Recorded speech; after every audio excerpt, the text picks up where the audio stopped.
all things ice hockey across North Jersey. This is Season 1, Episode 3. We missed a week, but we promised to make it all up to you tonight.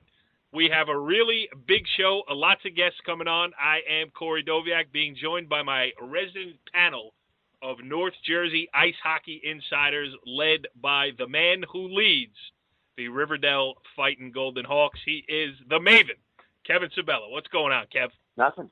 Looking at my Christmas tree. Looks beautiful. Did a great job. My daughter did a great job. So that's How old is the daughter now? She's 19 months. A lot of the Christmas ornaments made her hands, and then they threw it. She threw it all over the ground.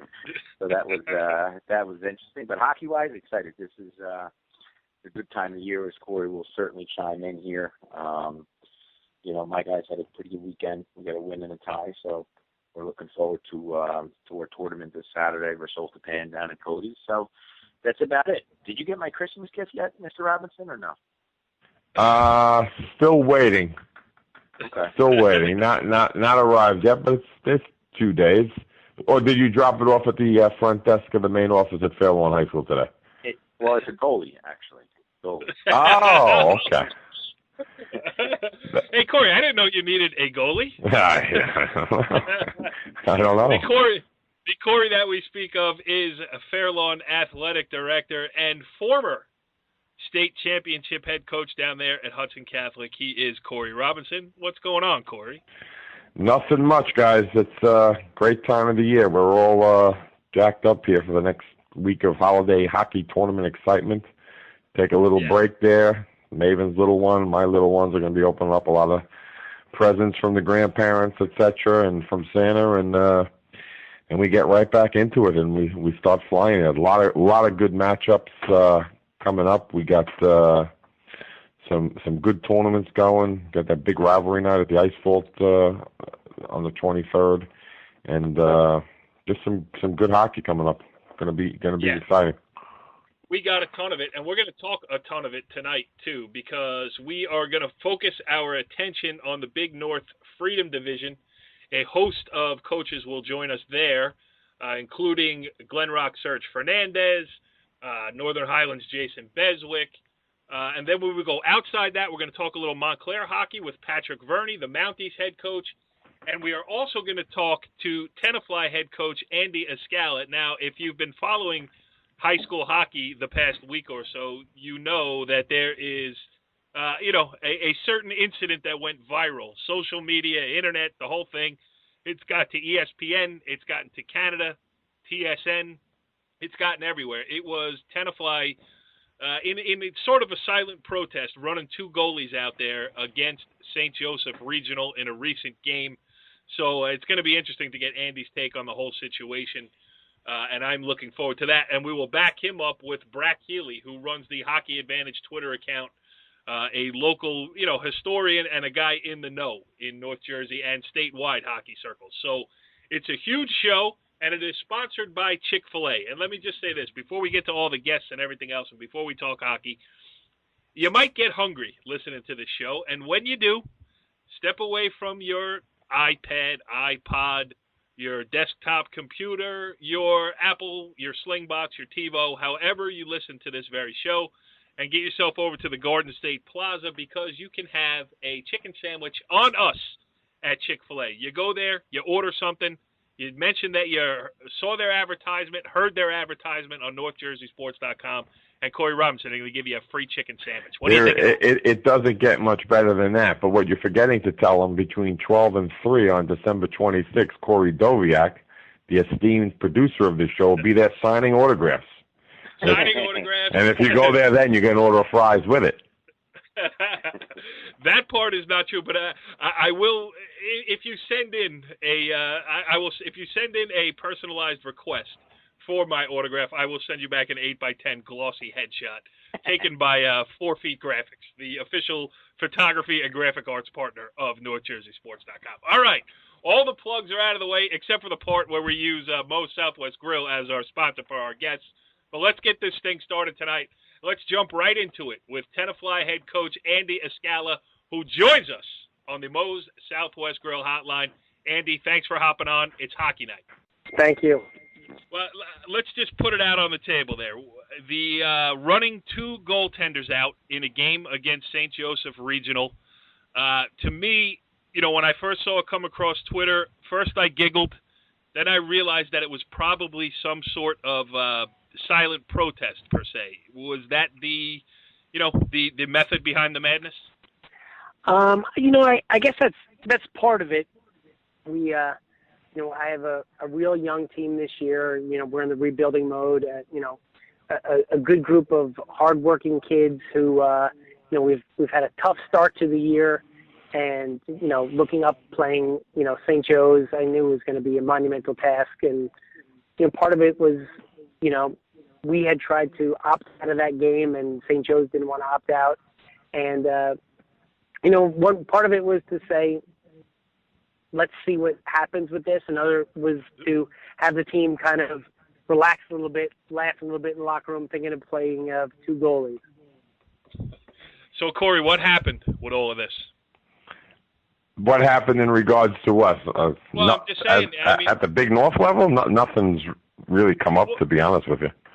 No, but I mean the general hockey, and I'm not even asking you to speak as an athletic director or a Big North representative or whatever, but just from a hockey perspective, this gained a lot of attention, and the splitting of the publics and the non-publics has been an issue of discussion in every sport now. It's the hot button issue, and this brought the conversation forward again.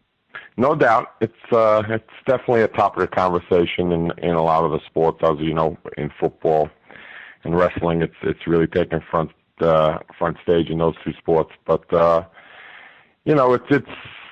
I have a unique perspective on it because I coached for 10 years at a non-public school, and I love the non-publics. I think what they do, and academically for kids, it's they give kids opportunities that certain public schools may not. But at the same time, I'm a public school guy now too, and you have so many good public school districts in North Jersey that parents, families make decisions where they send their kids to school. So I think everybody would agree with it's a parent's prerogative to do what's best for their kids.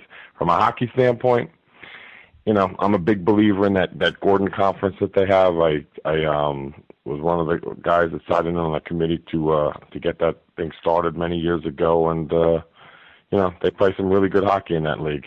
So, is that what it should be across the state? I mean, I guess it's a matter of opinion. So, Maeve, you want to weigh in on it a little bit? I'm just rambling a little bit with it.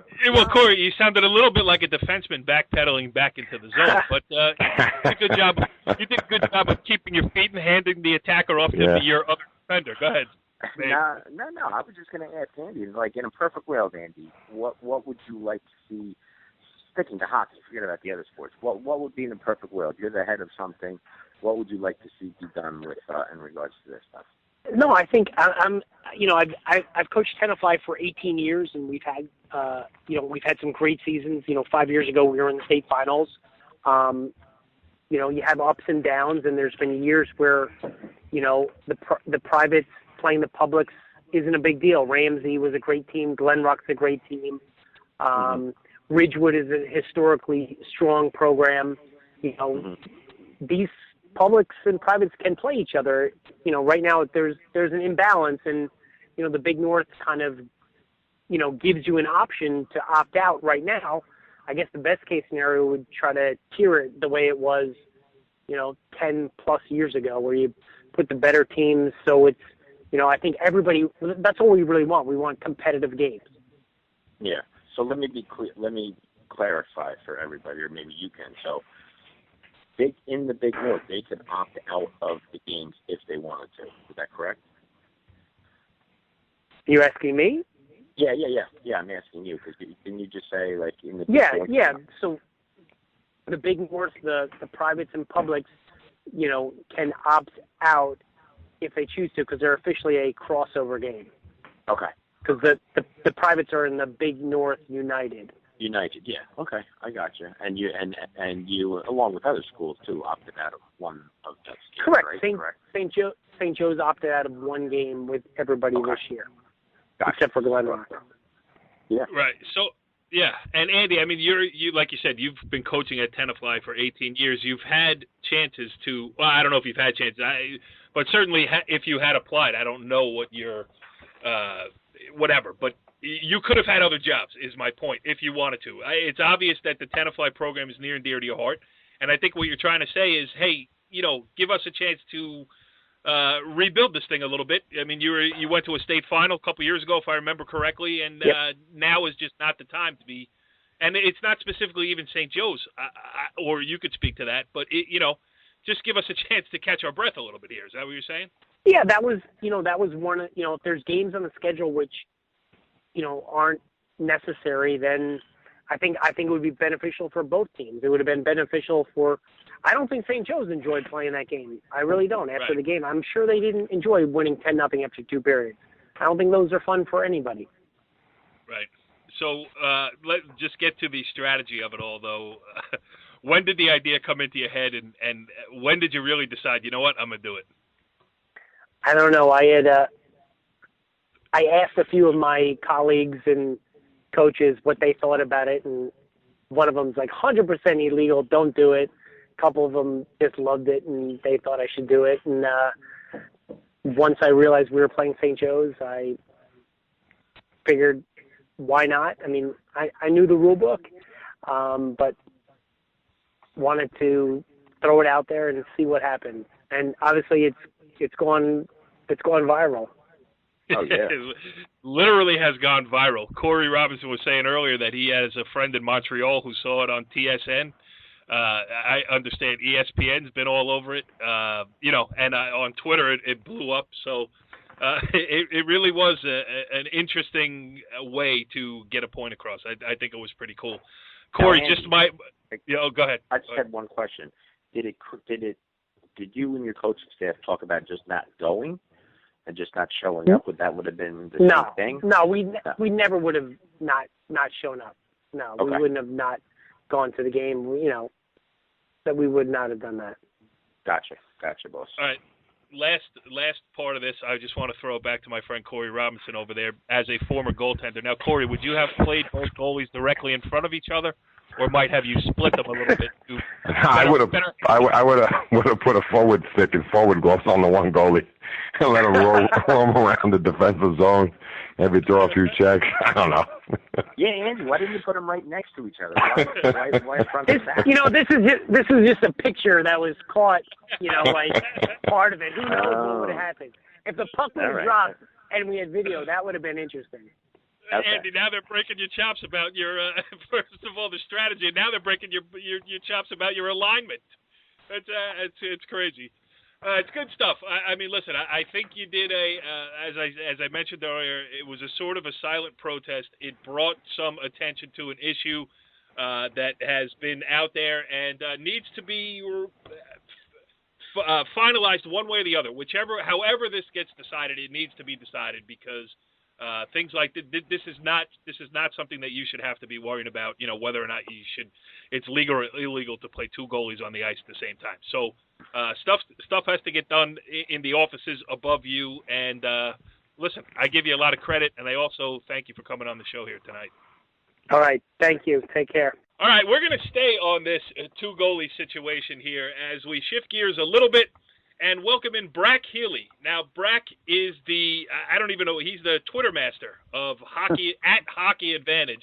Check him out. If you're listening to the show, you know the Twitter account anyway, so you don't need me telling it. He's got a lot more followers than we do. So Brack Healy is the guy who broke this news. He had the picture on his account, and it has since gone viral. So, Brack, why don't you take us through just how it happened that you happen to know this may happen and that you had somebody there to catch the action. Sure. Well, thanks for having me on the show. It's certainly a distinct honor. But we heard of the situation coming up. We knew Tenafly was playing St. Joe's. St. Joe's is Montville, has been running through teams, and they have a really good hockey club. And Tenafly, who's been at the top, is sort of down a little bit, trying to rebuild what they've had from past years. But Andy Escala is a great coach, and he had first approached me about potential ideas to try and take down St. Joe's because he knew that he'd sort of think outside the box playing such a good team. And he talked to me on Friday, and he mentioned about possibly trying to play 2 goalies. And I think I recall telling him it was 100% dumb and 100% illegal, but he ended up wanting to try this strategy. We couldn't really find it in the rule book that we had. I didn't have the NFHS or the NJSIAA, but at the time, Andy was reading the rules, and he thought that there may be a loophole as to what exactly a designated goalie is. So he thought he could probably have 1 goalie in net that was a designated goalie and a second player in net with pads as an undesignated goalie. And that's how he tried to get around the rule. And I didn't think it was going to work.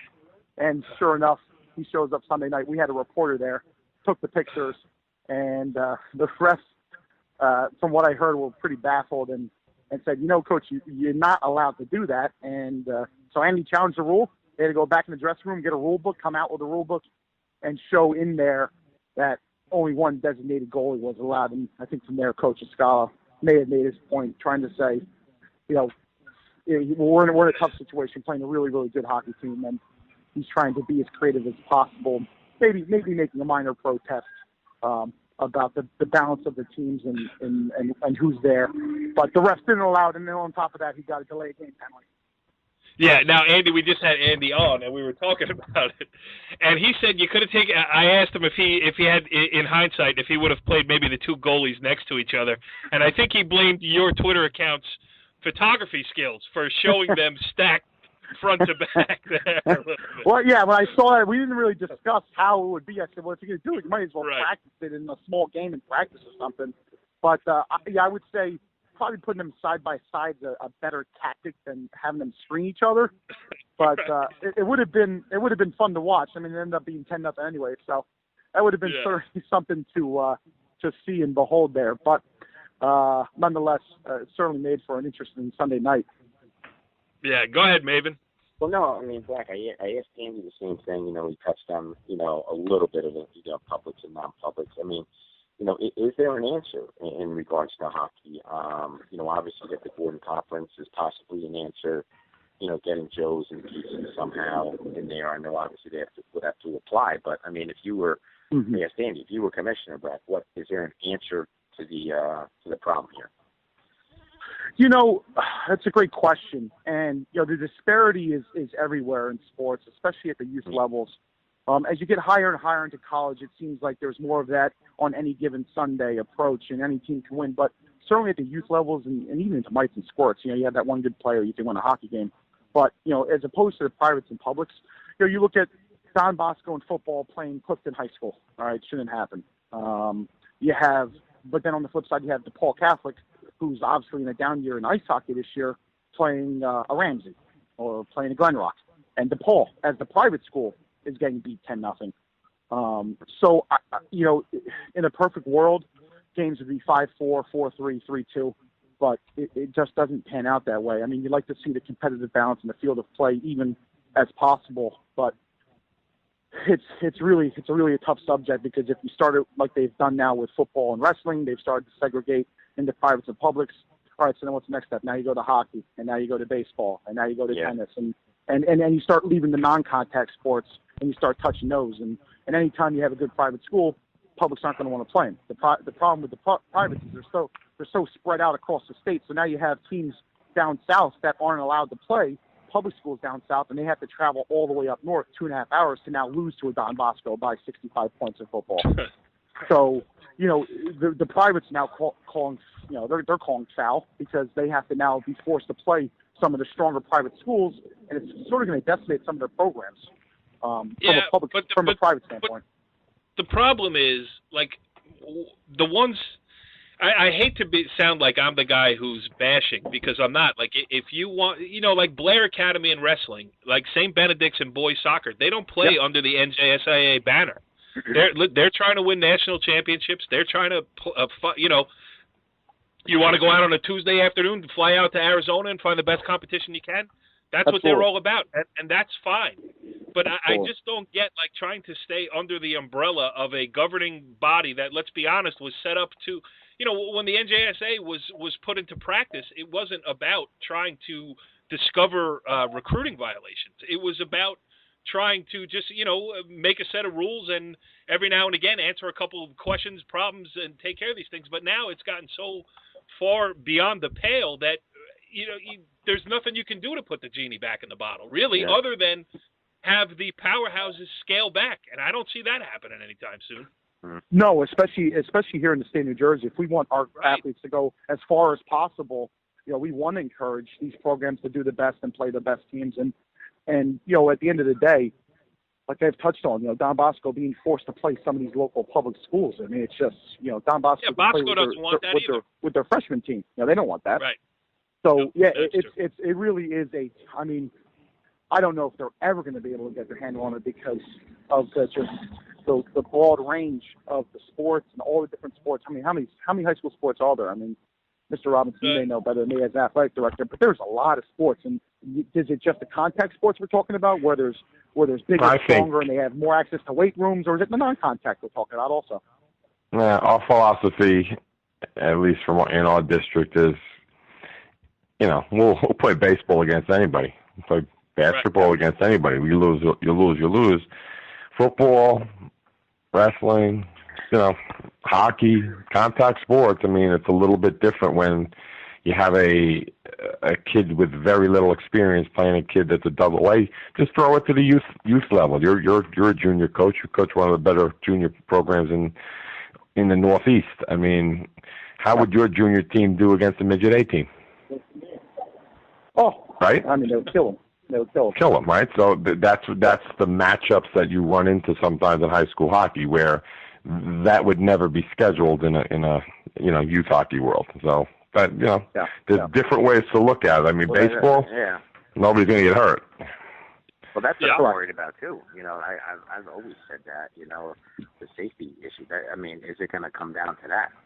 Are you going to have some kid decide, what, I'm going to take this hit, I'm going to take this kid, whatever the case may be. I mean, you would hate to see that, but I mean, as we've seen in the past, kids are going to do something like that. Well, in football, nothing changed until the power publics up here, like Pascack Valley, like Old Tappan, said, you know what, we're just not going to play. We're not showing up. So schedule us if you want, but we're not playing. Mm-hmm. I think this move by Andy, more of a silent protest of, just to highlight the absurdity of a certain situation. These are the things that get the conversation going. And Brack, listen, it's got to be pretty cool to be running a Twitter account and all of a sudden something you did went viral. Well, it's very humbling when you're getting contacted by ESPN to use your photo. And by It's Hockey Night. Come on. I mean, you're on It's Hockey. The Toronto Sun. The home of the Maple Leafs. NorthJerseySports.com, Brack. Come on, I'm trying to lead you in here. You make some good points as well. Yeah. All right, so let me just ask you this before we let you go here. I mean, just talk about the Hockey Advantage Twitter account. I mean, since Corey Robinson ran you out on the rails over there at Fair Lawn. Went in another direction. We didn't run them out. We're just different philosophies, things like that. Yeah. I think I was too defensive. It's taken, I know you're coaching, the younger guys and you're very involved at that level, but this has given you a chance to stay close to high school hockey. Yeah, absolutely. And it's something that, and even touch on, what John Yardley has done for high school hockey over the years, especially in New Jersey, who was an alumni of Del Barton, followed him very closely. I believe he was a team manager. He had run the site back when I played at Montclair High School for Bruce Parker. The only thing that we had to follow scores and results was John Yardley's site, njhockey.org. And we're going to have John on one of these days. Yeah, I don't know what I would have done, because then we had up-to-date stats. Every night you could see who was doing what. And before really NJ.com started getting involved and started producing their own standings on the websites, there was no way to tell. I mean, you really had to wait for an email at the end of the week for updates. And I don't know if you guys remember, but there was emails that went out. And it showed who, what the records were. And you get it weekly. So you're playing teams and you're trying to figure out what the record is and if you have to beat them again to the playoffs and, where they stand. And, I just wanted to sort of continue what John had started and even more be focused on the players and, make sure that they're being put out there on social media, that people know about them, especially when they have, stellar performances, So anything I do is sort of promote ice hockey here in New Jersey, and even be a segue into trying to land these kids into some colleges, and doing what I can to just make sure that hockey here in New Jersey is really being put at the forefront. Hey, Well, you're doing a great. Go ahead. I was going to ask Corey, how do I get back to a Hawks game, Corey? Well, I think he's available. I guess I could act as his agent, like I act as your agent every now and then. I think he beat my old team 10-0 when I went to the Hawks game. Oh, the Cutters, right. the opener. Yes, he did beat you. Perhaps that T-Bird Riverdale game. Two public schools. No, there's no complaining there. But perhaps a Mahwah. How big would a Mahwah Riverdale matchup be to the hockey advantage account? Would that light it up? I think I myself would go cover that bring game. in 4 goalies. Well, all right. So we got a lot out of this conversation here with Brack Healy, including the fact that we will also be sending a letter to the NJSIA to investigate that season-opening lopsided victory. Perhaps some sanctions in the. I heard Fairlawn filed a HIB complaint against the Riverdale hockey coach. Oh, man. Brack Healy, thanks for jumping on here with It's Hockey Nights. First time I've got a chance to talk to you. It's nice to meet you, and let's keep this going here. I mean, you're doing a great job. I'll follow you on Twitter and see if there's stuff worth talking about, and then we'll call you back. Fantastic. Appreciate it. Thanks, Court. We are going to switch from talk of 2 goalies to a team that needs just one to accomplish many good things so far this season. Joining us now on the Moe's Southwest Grill Hotline is Glen Rock head coach Serge Fernandez. Coach, thanks for joining us here on It's Hockey Night. How you guys doing? I'm doing great. How about you? Why don't you give us a little state of the state here on the Glen Rock Panthers? Year in, year out, you guys are one of the toughest public schools in North Jersey, and you're after it again this year. Yeah, we're starting off well. Usually, we had those feeling out period. Beginning of the year, we started off with with a pretty tough competitive schedule to start, and we're doing all right so far. Could be better. Could do a little better with our finishing. Finishing games. We had a couple games that were winnable. We just didn't close out, but better now than later. Yeah. Kev, listen, as a public school coach, you know how hard it is to keep consistency going year in and year out. Serge seems to be doing a great job of it over there at Glen Rock. Oh, yeah. Well, I mean, listen, he's done a phenomenal job over there year in, year out. Just like you said, they're always in the mix here in Public Bay. And I'm looking at their schedule here. I just counted about 8 to 10 independent games, Serge, it looks like you have. Cranford, Metuchen, Ridgewood, Howell, Ridge, Morris, Knowles. This is a guy who will go out and play anybody, and this is why I like Serge in this program. But, Serge, looking at your schedule here, the St. Joe's Montville game, walk us through that game. I see 5-2, early loss, not the end of the world. What did you take out of that game? Well, it was bound to happen. I had to look back because in the years, I counted the years. In 15 games, we were 13-0-2 against St. Joe's Montville. So that's a crazy stat right there. How we can keep that run going against a team that that pulls from from such a great area. And they've had some good coaches, some good players come through there, and we've had this run. So it was due, but it's.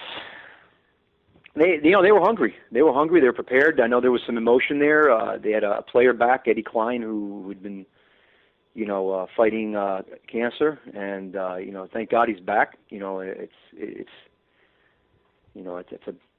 a big that's a big character comeback, not just for him, for the team to have him back. And I think they were riding on that emotional high there. I just think we were due. We were due. It was they had a game plan. They executed it well, and things weren't falling well for us. I know we outshot them by 10 or 12, but I always that stat is always a little skewed to me. I mean, and you guys know it's a matter of getting the puck from the back of the net. Get them in the back of the net. Yep. Go ahead. So what if you outshot them? It's all what's on the scoreboard. Agreed. Yeah, Yeah, I watch a lot of English Premier League soccer, and they say, well, they possessed the ball. Yeah? Okay, great. They didn't score, and they lost. Corey, go ahead. Don't sidetrack into that other sport. I know the three of you guys like soccer, too, so let's stick the puck, please. Serge, it looks like, you got 8 days now until your next one. Is that true? Morris Knowles is next? We're trying to figure out, I've been on the phone with Nick, we have some issues with missing some coaches for the games, so we can't get that game going on the 30th. So we're trying to work out the 26th. So we'd like to get a game with Morris Knowles. It would be a long stretch if we don't, but I kind of promised my players last year and the parents that try to give them off during this course of this time of the year. I think that the time to spend with family is very important, but I look at programs like Randolph. We don't really go into a holiday tournament to get that one game or practice, and they give the players rest. And I want to try that for a change. We've been in these holiday tournaments for the last 8 years. So let's see, give the guys a mental break. Not just from hockey, but from school. And let them regroup. And it's a grind. January into February. Fairlawn's free, I think, if you want to give them a call.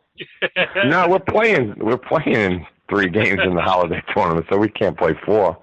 Serge, talk about last year's season. Just going back a little bit. I mean, you had a really super run in the States. I happened to see the Ramsey game that you played in the semis. It was the bounce of the puck type of game, and I do also, I don't want to bring up bad memories, but I remember the Tenafly game the year you lost to them in the semis. And, looking at the stats, looking at the standings, it looks like this is a chance for you guys maybe this year to get it done, to get there. Can you just speak about some of the players on the team and, talk about them? We answer all 7 of those questions. We're excited. It's Glen Rock hockey, man. We're right next door to each other. We follow the Panthers. Start at game 1 last year and take us to the present. And then go to Chick-fil-A when he's done, right? Hey, Serge, you're right. If this is a long-winded answer, you can go to Chick-fil-A. If you place any kind of order and mention NorthJerseySports.com, they will give you a free chicken sandwich. Okay, now continue. Yeah, is that the ones down in Virginia too? Like vacation down in Virginia, North Carolina. That'd be great. Well, do us a favor and stop at the Garden State Plaza location on your way, down the Parkway before you hit the turn. Bring the team bus there, Serge. Let every kid go up to the counter and mention Corey Doviak. We do these bus trips to these restaurants. They would probably love going to Chick-fil-A one day, so that would be great. Yeah, mention NorthJerseySports.com, and now go ahead. But 5 years ago, I think it was 5 years ago that we were down this. We lost to Tenafly. Team was very different. We were very defensive minded. We had a goalie who's now at Boston College. We had a very solid defense. Forwards who bought into the. We weren't scoring a lot of goals. But we weren't giving up many, and we lost in a sudden death shootout. And we were like an inch away. I think Brandon Rosario hit a crossbar in overtime. Yeah, I remember that. Wow. Yep. That was close. And then, last year, we were prepped up for Ramsey, and it was frustrating. I thought we had Ramsey. We really had Ramsey. They outplayed us in the first period. Second period, we come out. Well, actually, they outplayed us in the first period, and we were up 1-0. And we were expecting them to come out flying, and they come out and they take a couple penalties, and we give up a shorthanded goal, and that was a tough one, and before it's 3-1, we fought back to make it 3-2, but it was a game that we felt that Ramsey was a day that Ramsey could have been had, and we didn't get it done. So it brings us to this year, and we have a team with a lot of depth. It's the first year where I don't have to call any freshmen for depth. It's all coming from the sophomores and the juniors, and a couple seniors that came up from the JV program last year. So,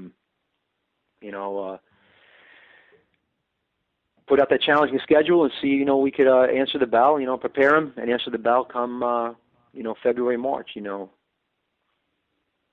won the cups, we won the leagues. A county final, getting to the county finals would be a goal. Hopefully we can meet, Bosco or whoever it may be, get to the county finals, be the first public school to win it.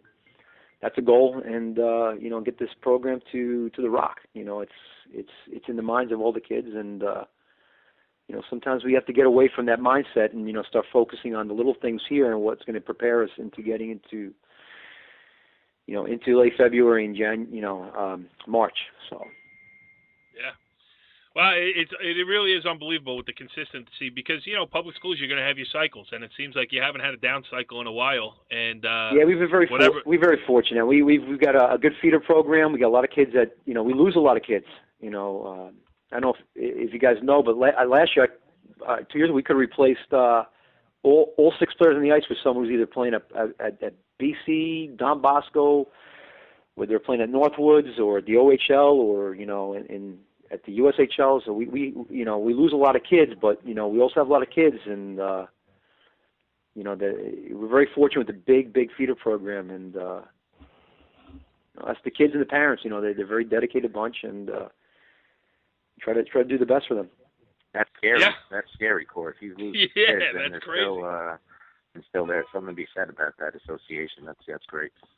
Yes. Well, Coach, perfect. Thanks for coming on here on It's Hockey Night. You guys are off to a great start. We're going to follow along with you, and hopefully we'll see you at the Rock. Well, thanks for having us on. Next up on the coaching carousel this evening here on It's Hockey Night, joining us on the Moe's Southwest Grill Hotline is a guy who we gave about, 10 or 15 seconds worth of notice before having him on the show. So we welcome in Northern Highlands head coach Jason Beswick. Coach, thanks for joining us here on such short notice. Thanks for having me. Always a pleasure. Well, it's and it's a good story too. Northern Highlands 2-2 through 4 games. I mean, you guys are grinding it out here a little bit. Yeah, we are grinding now. We got a young group of guys.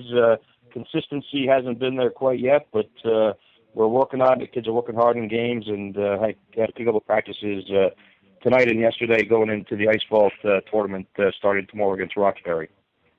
Yeah, it's a good tournament to be into. I could follow up, but I have been stepping on the Maven's questions all night long. So, Kev, go ahead. You can ask your own questions instead of me stealing them from you. Well, you kind of let me into this. But, yeah, Jay, I see you got Roxbury, West Milford, Wayne Hills, 3 above-average teams, I would say. Let's start with Roxbury. What do you see out of them? I haven't seen any of these teams play, to be completely honest with you, but I know that we do have a common opponent that in Montville that we played last week. Montville beat us 4-0, and they beat Roxbury 3-0. So I think you're right on. I think they're going to be above-average teams that we're going to be similarly matched against. Unfortunately, I got some bad news. One of my better forwards is out with an enlarged spleen, probably mono, so I'm going to be a little bit short-manned going into the game tomorrow and probably into the new year. But I'm excited for it, and 3 good games coming up against opponents I think we have a good chance against. Yeah, I know West Milford, well coached, being in that league, and Wayne Hills as well. Wayne Hills I know they're young, like you, they're pretty deep. West Milford, getting back to them with big Dressler at forward. So, you definitely have your hands full there. But again, I think it's 3 good games for you. You got 4 to go until the county cutoff. So, obviously that's probably one of your team goals. So, definitely attainable, no doubt about that. But yep, we're right there. Like I said, we're just looking for consistency from a young team, and evident that we beat Pascack Valley 6-0, and a week later lost 4-1. So with a young team, you never know what you're going to get. But I can tell you the effort's there, and it's a great group of kids at Northern Highlands this year. Good. Have you been able to do any advanced scouting on that big January 8th matchup? Is that against Riverdale? Yes, that's against our very own Kevin Sabella and the Fighting Golden Hawks. I have not done any scouting on that whatsoever. Not yet. Not yet. Jay, if you need any game tape, I'll talk to the Fairlawn coach. They did beat us 10-0, so we could provide that tape free of charge if you need it. Kevin Sabella becoming 10-0? Wow, that's amazing. Yep. Ran it up the whole bit, Wow. You kept the foot on the accelerator the whole way. No. Jay, I was going to ask you. Riverdale this year. The Riverdale Hawks. I was just going to ask you that Corey just touched on it, and Kevin touched on it. The Pascack Valley swing, 6-0. You beat them. That must have been flying high. 2-0 after that. Montville out of division game, out of conference game. So that whatever that is. But the next game with Pascack Valley, what happened specifically? Just let down, or? No, to be honest with you, we had a great preseason. We played Sparta, Montclair, and yeah, you could say and Fairlawn, and we had a great preseason. To be honest with you, we were rolling, and we continued that right into the regular season against Old Tapan and Donnie Quarles and Pascack Valley. We rolled, and then I don't know what happened in a week's time. Like I said, we showed our youth and couldn't put the puck in the net, against both Montville and Pascack Valley. We only have one goal in the past 2 games, and based on our first 2 games, you think we're a high-scoring team. So, I don't know exactly what we have yet. I know we got a talented young bunch of kids, and it's just a matter of getting some consistency and working together, as a team. Is the goalie the same kid as last year? Yeah, we junior goalie Richard Vincent has been back, and he's been definitely a bright spot for the team so far. Yeah, I like him. I think he's going to improve that kid. Yeah. Yep. How much is this? Are you paying attention? Obviously, you are. But I mean, how much of the goal to make the county tournament? You got 4 games left before the cutoff. If you go 2-2, you're in. Have you talked to your kids about that? Have you set that as the goal? We definitely talked about it prior to the season. To be honest with you, it hasn't been brought up at all since, and it probably will be tomorrow because we are down to the 4 games to go. But no, it's not brought up every single game before the game. Like I said, I don't want to put too much pressure on the young group, and I'm really trying to focus on them just going out and playing hockey and having fun. But ultimately, it is a goal and has to be discussed. No question. Yeah. Well, big game tomorrow. Big game. Whenever Big North plays Morris County, it's a big game. So yeah, we're rooting for you. We're rooting for you tomorrow, big time. Yeah, well, Corey's going to, renegotiate the TV money with the Big North Conference network that we're going to start up here in a couple of weeks. So, you got to win out of Morris County because we don't want to be bidding against them. You know what I mean? There you go. You're crazy. Jason crazy, Beswick, man. The head coach of the Northern Highlanders, kind enough to join us on short notice here on It's Hockey Night. Coach, good luck with the next 4. Hope you get into the county tournament. Hope we see you first round against Riverdale. How about that? Much appreciated. Happy holidays, everybody. All right, we're going to step outside of the Freedom Division here as I get my words right and the name of our next guest right. Joining us on the Moe's Southwest Grill Hotline is Montclair head coach Patrick Verney. Coach, how'd I do this time? You're on fire right now. You're on point. Well, speaking of on fire, let's talk a little Montclair Mounties ice hockey here. 5-0 to start the season. A good win, an eyebrow-raising win over Summit. So I guess you can't do better than 5-0 to start a season, huh? Well, it's a great start. We have a lot of kids that are seniors, and I feel like we have a good group of kids that kind of understand what we're trying to do in terms of philosophy, in terms of in terms of our approach. And listen, we put an emphasis on defense. We have a brilliant goaltender in Andre Saylor. He's he's been a backbone for what we've done. We have what we feel like to be an elite player at every position at the public school level. And and Remy Parker is a top level forward. Brock Bowers is a top level defenseman, and we got Andre Annette, and that's pretty strong for a public school. And these are kids that are 12th graders. They've been around. They've done it for a little bit. And they're buying into what we do, and we're kind of pumped up about what we got going on. We're excited. It's a good division. Montclair Kimberly is a great team. Nutley's a strong team. Livingston's a strong team. Verona Glenridge is a strong team. Verona Glenridge beat Aquanic the other day, 10-0. Aquanic's a strong team, in the Halverson division. And, the Essex County division is pretty strong. And we're pumped that we're off to a 5-0 start. Away we go. You have any room on the schedule for the Fairlawn Cutters? Listen, he's a former assistant coach at Fairlawn, but well, that's what I'm saying. The Cutters schedule is full, but I do know somebody who does have one game left, and perhaps you would introduce him right now. He is Kevin, the Maven Sabella. Go ahead, Maeve. Well, Corey beat me to the punch here, but Coach, thanks for coming on. You talked about strong team Summit. You smoked them 4-1. You talked about Nutley, 6-0. Seems like you got your guys prepared against these better teams here. Looking to the tournament, Governor Livingston, I played them a couple of weeks ago. I see you have them. What do you see in this opponent, Governor Livingston? Well, Matty Anderson does a great job, Governor Livingston. He's an excellent coach. And they have a strong goaltender. I was fortunate enough to coach Matty Altador, who excellent goaltender, gone 6 games, very solid player, and they have a number of kids, in Convent and Monroy. There's some good players, that high-level Garden State game players who we're fortunate enough to get a chance to see. That's what's beautiful about coaching that tournament. Get a chance to look at some of the other good players in the state. They're a strong team. Matt does a great job what they do. So if you look at our tournament, we have a number of teams from a number of different areas. Montgomery in the Highlands Conference is, they perennial powerhouse there. Ridgewood is one of the top teams in Coach Robinson's league. He knows what they're all about. If you look around what we have Jackson Liberty. Kyle Weiss done a great job down there with his program. We got a good scattering of public schools from around the state, and Mendham, they beat Morris Knowles this year. They're strong. So we have 8 teams that have, good results independently. I think that's what we're looking for in terms of a tournament. I think we have 4 preliminary round games where anything can happen, and that's what makes it a lot of fun. Yeah. Yeah. Go ahead, Corey. Just curious, looking at it. I mean, you lost Tenafly, Fairlawn is out. Montgomery is a different team. How'd you get Montgomery to come up with this thing? Andy was a great player, back at CBA a long time ago, and he's also a tremendous player at Rutgers. So I have a good relationship with him personally as a coach. But he's also someone, he's there 2 years.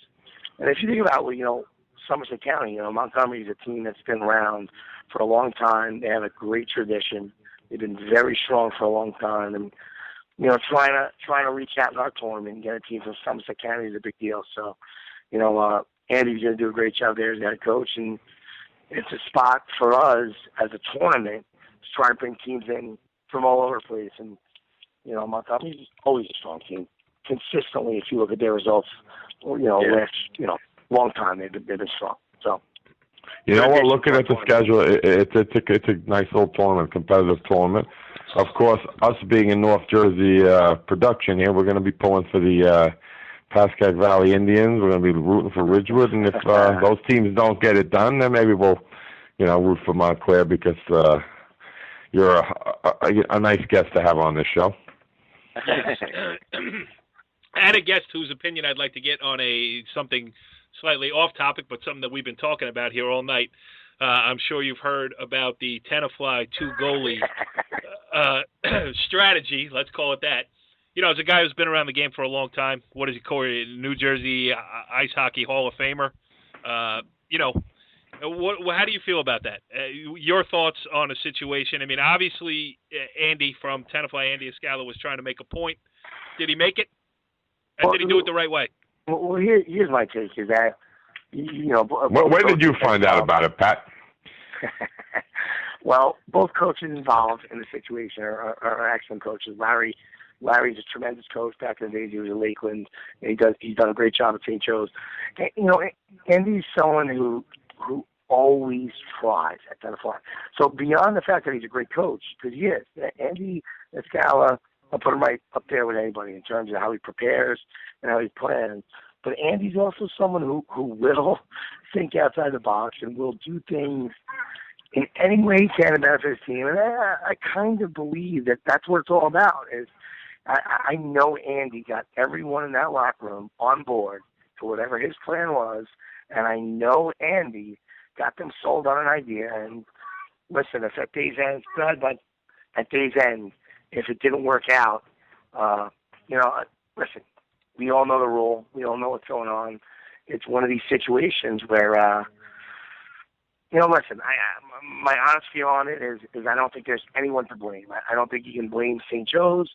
I don't think you can blame Tenafly for trying to do everything they can in their power to try to put their team in the best position. And, I love the story. I'm going to be honest. I love the story. It was on ESPN. It was just on ESPN, and I think it's brilliant that you have a coach to get outside of the box to try to put his team in the best chance he can to win. And listen, I think that's what it's all about. If you can get a group of kids in a locker room buy into whatever philosophy you have, and they're loving it, and that's how Andy works. So I love the whole story, and I look at the story as a great story, and there's no one to blame in it. You know, it's a great story. Why not try something ridiculous and silly and different when you know it's a tough situation? I love it. I don't think there's any negativity to the story. Love it. I agree with you. That was my first reaction to it, and talking to the principals involved in it too, I get the feeling that's what it was about. And listen, Beautiful. It's high school hockey. It's high school sports. Can we have some fun here, please? Exactly. Why does everyone have to take such a role where it's like, oh, there's the integrity and this? Listen, Andy Escala is a guy who was all about the integrity of the game. Why not try something? Why not push a limit? You had two excellent referees who were on the premises who did a great job at saying, hey, man, you can't do this. You know, it's a beautiful story. I love it on every level, and there's nobody bad. And the fact that it's gotten some publicity for New Jersey hockey, that's another great aspect to it. You know, it's terrific all around. I got a kick out of it. I love it. Good. Patrick Verney, the head coach of the Montclair Mounties, off to a great start. One of Corey Robinson's favorites, so that can only mean one thing. You'll be back on here on It's Hockey Night. Hey, I look forward to it. Excited. Thank you so much. All right. Well, I'm taking a deep breath after that long conversation deep into the bowels of North Jersey high school hockey. That was good stuff. All of our guests, thank you for joining us here tonight. We discussed issues. We discussed games. We discussed scheduling, everything else that you could possibly imagine, but we're not done yet. As you know, we have to finish every It's Hockey Night episode with the most complete, most official, and most up-to-date rankings, not only in high school hockey in North Jersey, but also in the NHL. We will get to our Super 6 high school rankings. We will get to our Grade 8 NHL rankings in a second. But first, let's just mention here, and Kev, you can help me with this. Yep. We tried to get Ramapo head coach Lee Barber on the show tonight. We just couldn't make contact. So we got the Marquise Cup coming up here. Now, Ramapo and Indian Hills, it's one of the great public school rivalries in every sport in North Jersey. They share the same school district. It's open enrollment, so kids from Oakland can go to Ramapo, kids from Franklin Lakes and Wyckoff can go to Indian Hills. And they're two pretty darn good hockey programs as well. So they're going to play on December 23rd at the Ice Vault. And what are they playing for, Kev? Well, it's a fellow called Kim Morche, and he started Ramapo Ice Hockey 40 years ago. Math teacher there. So Lee and Tabs, Anthony over at Indian Hills, decided to name the cup after him. And I guess, year after year here, whoever wins the cup gets to take it back to their school until the following year. I think it's a great idea to do. I applaud Tabs and Lee on this. 40 years, fellas, is a long time here. And, he's going to drop the puck at the game. I've been to those games because, being part of Malo Ramsey, tomorrow night at the Ice Vault, it's unbelievable. You have Malo Ramsey, you have Ramapo Indian Hills, you have Bergen Bosco, and there might be one other one I'm forgetting.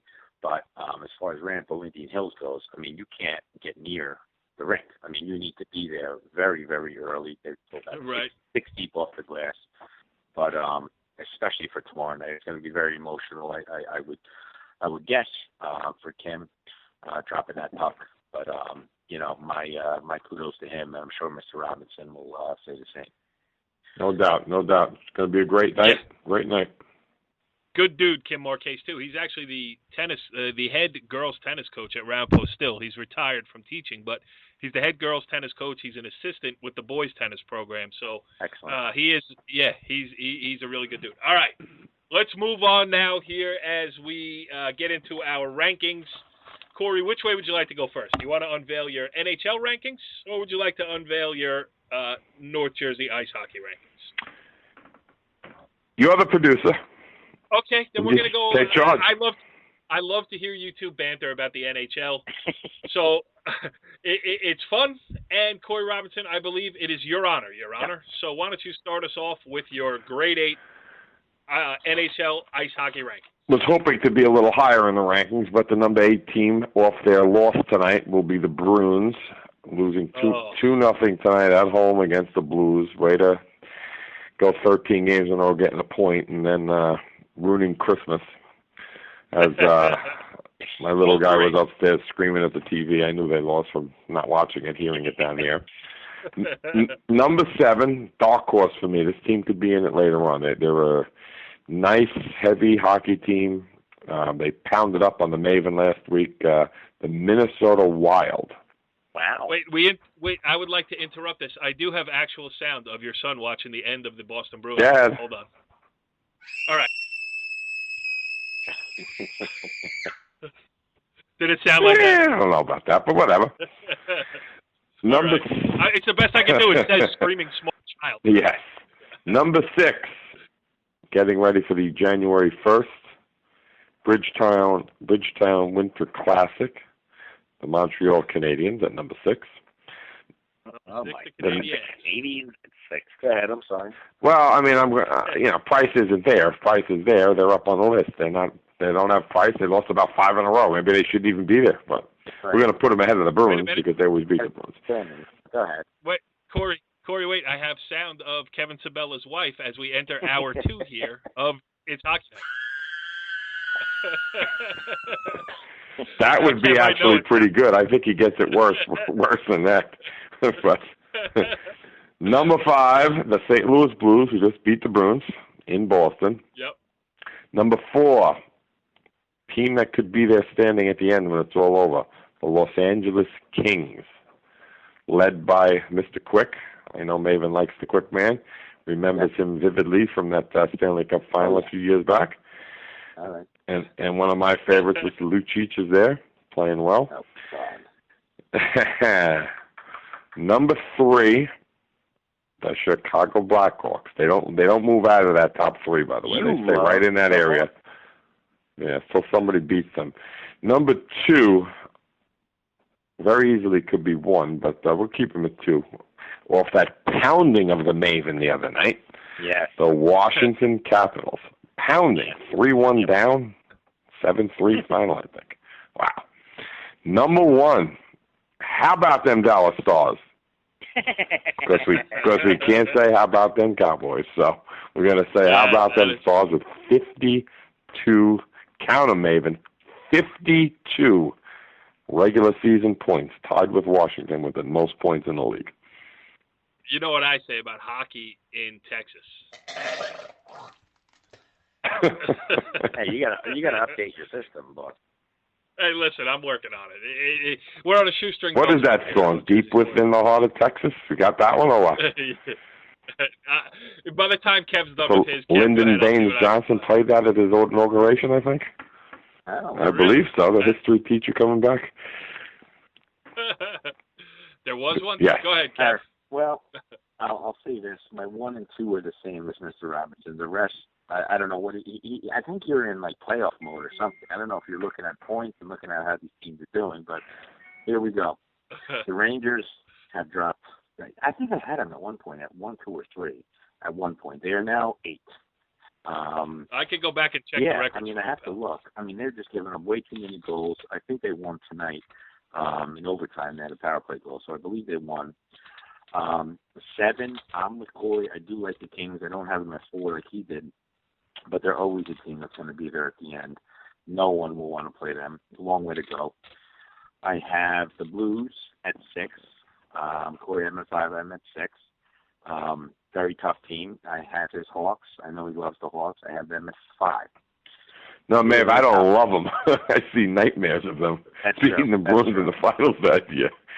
Well, and you know what? I got to give the Bees credit here. I moved them all the way up to 4. They are on a little roll here. I know they had a hiccup tonight. That happens.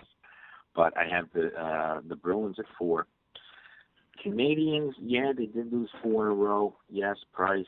But they're still, winning here and there. I mean, you have to leave them there. I have them at 3, and then I'm with Corey at 2 and 1. I got the Caps who won 6 in a row, I think. And the Dallas, like you said, the Dallas Stars, maybe Jerry Jones will move over there. I don't know. But the Dallas Stars, I got at 1 until someone can beat them. And that's it. The Dallas Stars are the consensus #1 team in the NHL, as comprised the NHL Grade 8s here on It's Hockey Night. Let's switch gears now. Let's move it back into the high school realm. We used to have a nice confluence of ideas here. We used to toss around, hey, what do you think? Now it's got a little bit cutthroat as our resident experts vie for their own rankings. So, Kev, since Corey went first in the NHL, it is your turn to unleash your version of Kevin Sabella's top 6 North Jersey ice hockey teams. All right, I'll start from 6 here. And 6 was tough because there's a bunch of teams down there that I believe could be there. But at the end of the day, I got my T-Birds there at 6.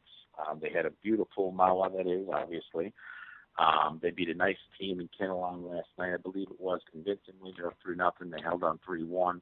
They got a tough stretch coming up. They're going to find out a lot about themselves. But a nice comeback win after a tough past weekend. So I got Mawa at 6. Ramsey, I have at 5. They play Mawa actually tomorrow night in a big game. Rams have been consistent. When Harmon's been there, and when everyone's been there, they've been clicking. Tomorrow night. You got Ramsey at 5.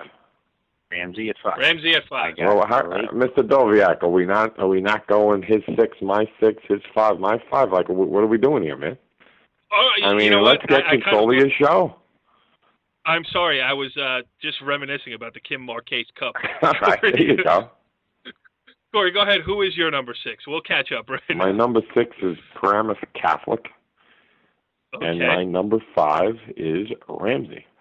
All right. Now, okay, you agree on that. Back to you, Maven. Corey Robinson. Why don't you, Maven? Go ahead. I like this. Number 4, the Big Lancers up at Lakeland. Nick's got them rolling. They play tonight, I think, Robinson. I think they got Morristown tonight. We got to check a score. Get a score on that game. We do. We do have a score on it, and it is not favorable for the Big North. Oh, that's not good. That's not good. But anyway, we'll keep them at 4. Sometimes those early losses are, sometimes you need to shrink those heads, and I'm sure Nick will get that done. Who do you got it for? I'm going to adjust to it, Maven, and I am going to agree with you and say the Lancers are 4.